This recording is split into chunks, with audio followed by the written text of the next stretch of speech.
Gloria, at the festival, you worked for the Independent Research Service. That's right. Well, exactly when did your own association with the CIA start, and in what fashion? Did they come to you, or did you go to them?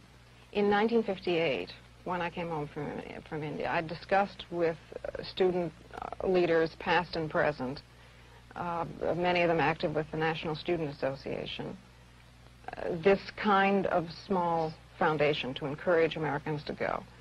They thought it was a good idea, too.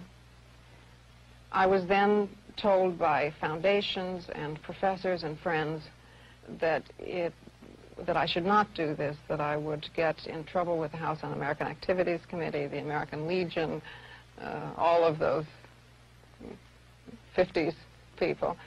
And I became convinced that it was impossible.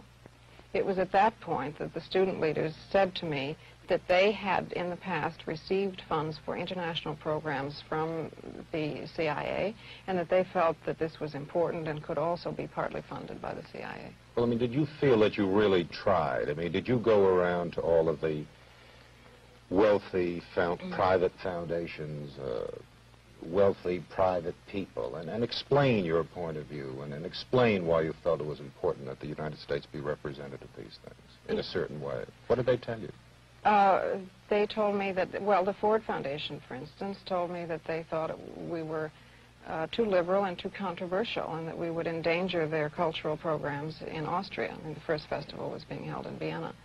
It was not encouraging at all, and the private individuals to whom I went often had particular points of view to put forward, which would have been much, much more restricting than the CIA funds were, which were free. I mean, no one was told what to say.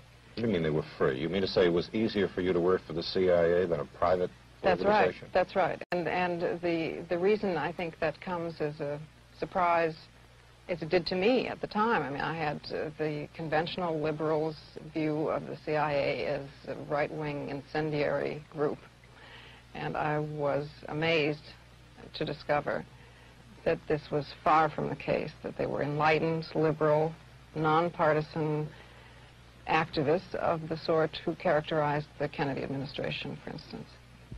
You have not been working now for the CIA since 1962. You still criticize.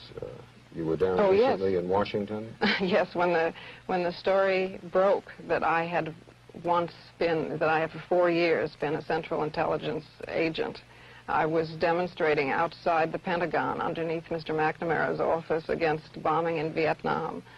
And this didn't precisely fit with the image of a CIA agent, but then neither does the CIA.